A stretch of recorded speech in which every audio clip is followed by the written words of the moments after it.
আমার মতন পাহাড় পাগল মানুষেরা বছরে অন্তত একবার পাহাড়ে যেতে না পারলে অস্থির হয়ে ওঠে। কদিনের জন্য চললাম শিটং।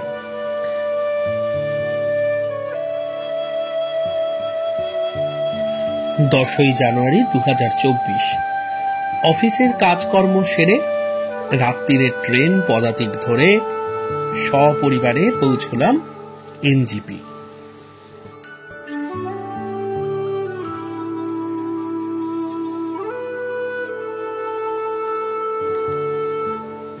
স্টেশনেই আমাদের ঠিক করা ছিল গাড়ি।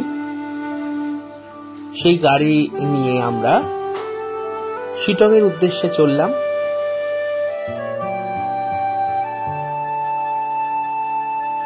সেবক রোড ধরে পাশে পেস্তারঙা তিস্তাকে রেখে আমরা চলেছি। সময় লেগেছিল আমাদের 3.5 ঘন্টার মতো।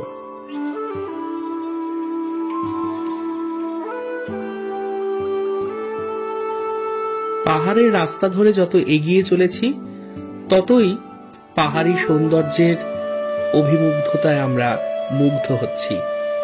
আর দুপাশে দেখতে পাচ্ছি সরল বর্গীয় বৃক্ষের সমাহার।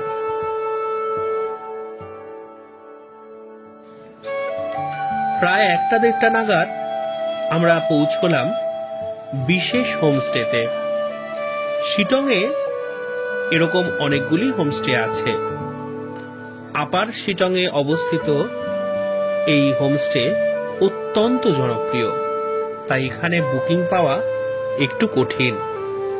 এখানে পৌঁছতেই খুব আন্তরিকতার সঙ্গে ভালোবাসার সঙ্গে আমাদের স্বাগত জানানো হলো। তারপরে আমরা একটু ঘুরে দেখলাম হোমস্টের চারপাশটা। খুব সুন্দর পরিচ্ছন্নভাবে সাজিয়ে রাখা এই হোমস্টে।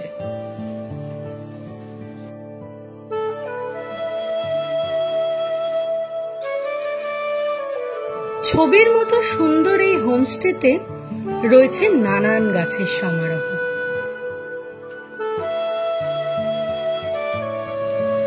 হোমস্টের যেখানেই যাবেন চোখে পড়বে রং বেরঙের ফুলের গাছ ও পাহাড়ি গাছের বাহার।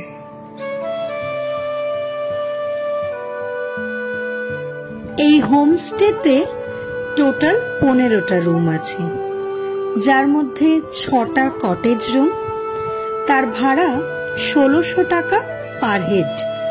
6টা ডিলাক্স রুম, যার ভাড়া 1400 টাকা পার হেড, এবং 3টি সুপার ডিলাক্স রুম, যার ভাড়া 1700 টাকা পার হেড। 4 বেলা থাকা খাওয়া মিলিয়ে এই কস্টটি পার হেড ওরা নিয়ে থাকে। বিভিন্ন প্রকারের রুমের সাথে এই হোমস্টেতে রয়েছে রিসেপশন এরিয়া, একটি office room, kitchen, restaurant area. এছাড়াও পরিবার বন্ধু বান্ধবকে নিয়ে প্রকৃতিকে উপভোগ করবার জন্য একটি কমন এরিয়া।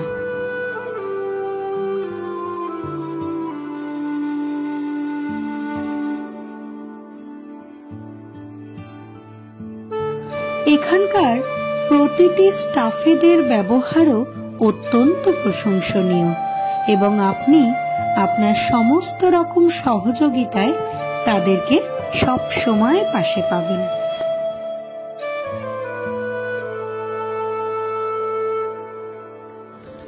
আমরা ছিলাম সুপার ডিলাক্স রুমে, যেখানকার ব্যালকনিতে বসে চায়ের কাপে চুমুক দিতে দিতেই আপনি কাঞ্চনজঙ্ঘার সৌন্দর্য উপভোগ করতে পারবেন, যদি আবহাওয়া সাথ দেয়। বিশেষ হোমস্টেতে চাটি থাকে কিন্তু কমপ্লিমেন্টারি, তাই আপনি যতবার খুশি চা অর্ডার করতে পারবেন।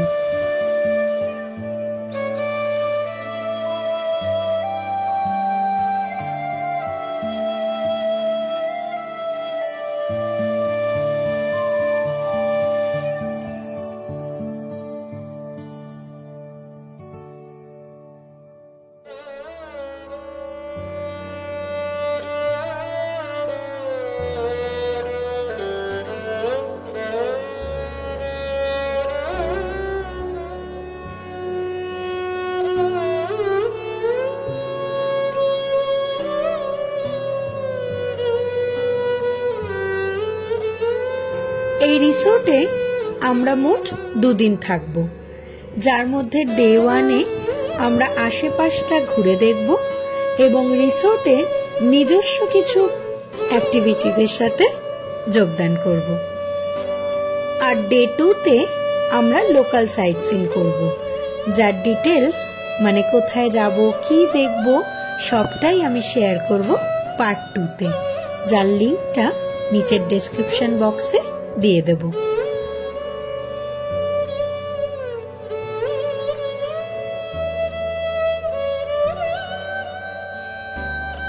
রেস্টুরেন্ট এরিয়াতে বাফেট সিস্টেমে আপনি ব্রেকফাস্ট, লাঞ্চ এবং ডিনারটি সারতে পারেন, আর সন্ধ্যে স্ন্যাক্সটা সার্ভ করা হয় কমন এরিয়াতে। অনেকটা পথ জার্নি করে গিয়ে শীতের দুপুরে এই গরম গরম ধোয়া ওঠা বাঙালির অতি প্রিয় ডাল ভাত মাছে লাঞ্চটা কিন্তু আমাদের জমে গেল। লাঞ্চ সেরে আমরা সবাই শীতের আমেজ গায়ে মেখে পায়ে হেঁটে আশপাশটা একটু ঘুরে দেখলাম।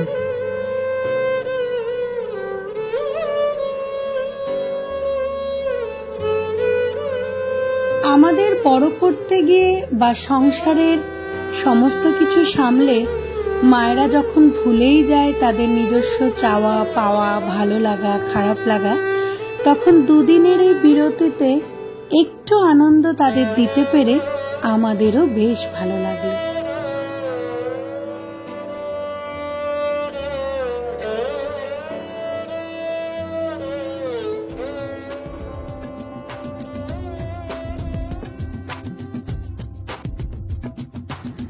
,4000 ফুট উচ্চতায় অবস্থিত শিটং যেন এক ছড়ানো উপত্যকা।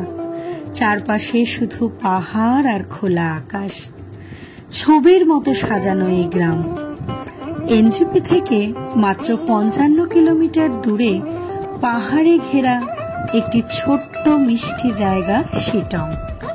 নর্থ বেঙ্গলের দার্জিলিং এর আশেপাশে অফবিট জায়গা বলতে একদম পারফেক্ট হলো শিটং।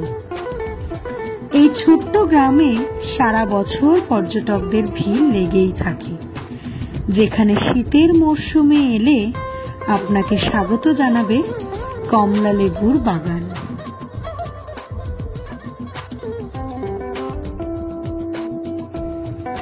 চা বাগান, পাইনের জঙ্গল, পাহাড়ি ফুল, ফল, হিমালয় পাখিদের আনাগোনা আর মেঘ কুয়াশায় ঢাকা আঁকাবাঁকা পথে ঘেরা পাহাড়ি জায়গায় এসে কিছু নির্ভেজাল মুহূর্তের সাক্ষী থাকবার বড্ড ইচ্ছে ছিল আমার। তাই পরিবার নিয়ে নিরিবিলি পরিবেশে কিছুদিন সময় কাটাতে চলেই এলাম দার্জিলিং এর শিটং।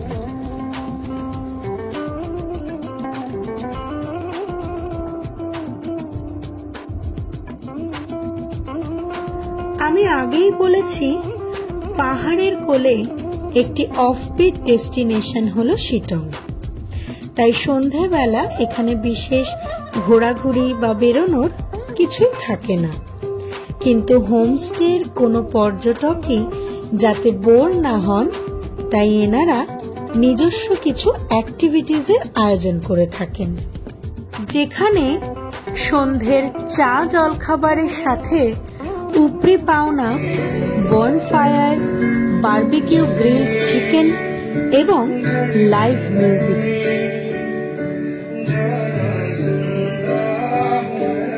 এই হোমস্টের বেশ কিছু স্টাফেরা আমাদের গান গেয়ে শোনান, সাথে গেস্টদেরও রিকোয়েস্ট করে পারফর্ম করতে। তাই বাড়ির লোক এবং ওখানকার কিছু পর্যটকদের অনুরোধেই আমার বোন একটি রবি ঠাকুরের গান শোনায়। চলুন আমরাও সেই গানটি শুনি।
ডে 2। ঘুম থেকে উঠেই দেখলাম ঝা চকচকে পরিষ্কার আকাশ, আর রুম থেকে বেরিয়েই আমাদের চোখে ধরা দিল কাঞ্চনজঙ্ঘার অপরূপ শোভা।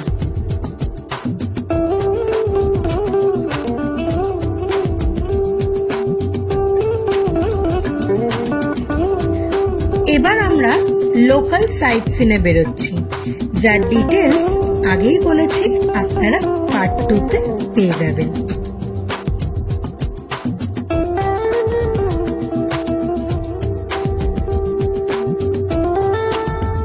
আজ ডে 3। এবার এই হোমস্টে থেকে আমাদের বিদায় নেওয়ার পালা।